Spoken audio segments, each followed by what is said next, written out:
भोपाल में अंतर्राष्ट्रीय अनग मंच द्वारा शौर्य स्मारक भोपाल में आदिवासी क्रांतिवीर स्मृति महोत्सव 2026 का भव्य आयोजन संपन्न हुआ। कार्यक्रम का उद्देश्य स्वतंत्रता संग्राम में आदिवासी क्रांतिवीरों के योगदान और बलिदान को इतिहास में उचित स्थान दिलाने की मुहिम को आगे बढ़ाना रहा। कार्यक्रम के मुख्य अतिथि पूर्व लोकसभा सांसद आलोक संजर एवं विशिष्ट अतिथि धर्मेंद्र भावदेव लोधी रहे। दोनों अतिथियों ने आयोजन को ऐतिहासिक बताते हुए कहा कि ऐसे प्रयास समाज में सकारात्मक बदलाव लाने के साथ साथ इतिहास के अनदेखे नायकों को सम्मान दिलाने का कार्य करते हैं। काव्यांजलि शीर्षक से आयोजित विशेष काव्य गोष्ठी में देश के विभिन्न शहरों से आए 60 से अधिक कवियों ने आदिवासी समाज, उनके बलिदान, संस्कृति, परंपराओं तथा भारत की स्वतंत्रता और विकास में उनके योगदान पर आधारित कविताओं का पाठ किया। कार्यक्रम में उत्कृष्ट रचनाओं को विभिन्न श्रेणियों में सम्मानित भी किया गया।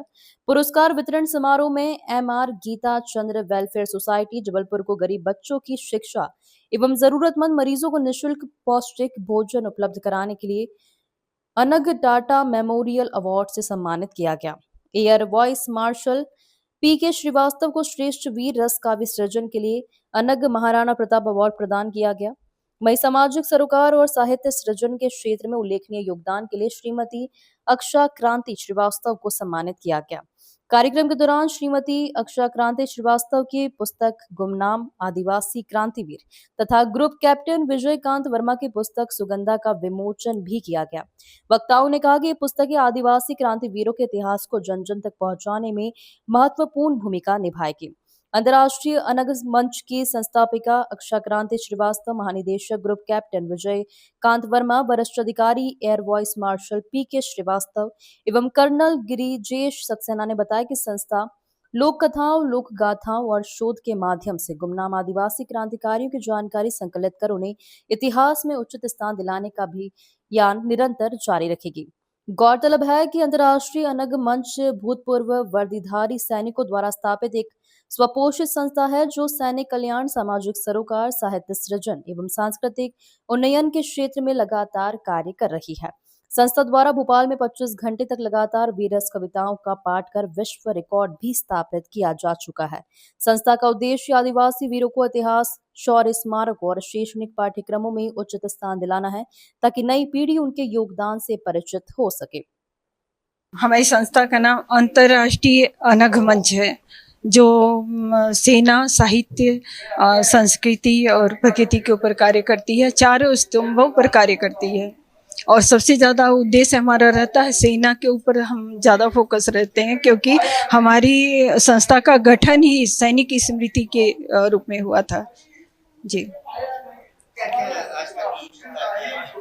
आज का आयोजन एक्चुअली जब मैंने देखा कि आपने भी पढ़ा होगा इतिहास में कि आदिवासी क्रांतिकारियों के नाम बिरले ही दिखाई देते हैं, तो इसलिए मैंने शोध किया उस पर। और मैंने अभी जो किताब लिखी है वो सिर्फ मध्य प्रदेश के ऊपर लिखी है, जिसमें करीब 30 आदिवासी क्रांतिकारियों को मैंने ढूंढ निकाला था और बहुत जगहों से मैंने उनके बारे में परिचय इकट्ठा किया, लोगों से बातचीत की और अभी यहाँ लेकर के आई हूँ, आपको मिलेगी। वैसे ये पुस्तक आपको अमेज़न और अन्य चैनलों पर मिल सकती है।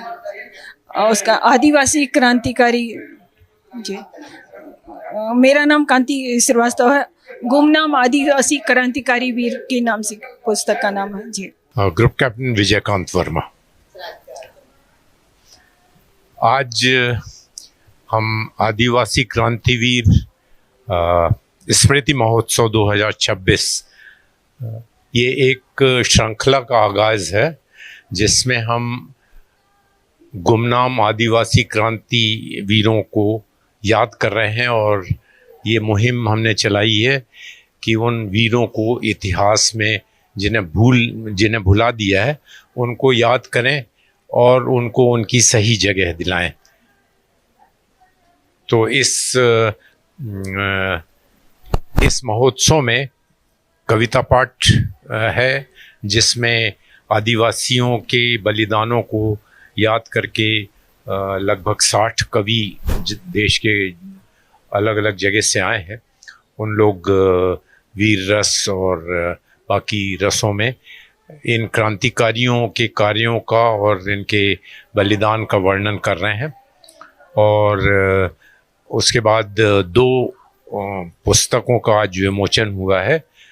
श्रीमती कांति श्रीवास्तव की पुस्तक है आदिवासियों के ऊपर, जिन्होंने काफ़ी रिसर्च करके, क्योंकि सारे आदिवासियों के नाम जो हैं वो लोक गाथाओं और लोक कथाओं में सिमट के रह गए, तो वो रिसर्च करके इन्होंने लगभग 30 ऐसे आदिवासियों पर ये किताब लिखी है।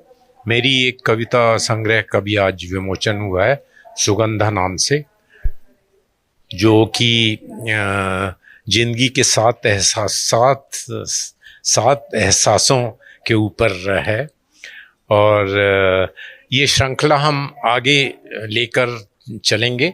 अगला पड़ाव हमारा शायद यूपी में होगा, जिसमें और नए आदिवासियों के बारे में हम देश को बताएंगे।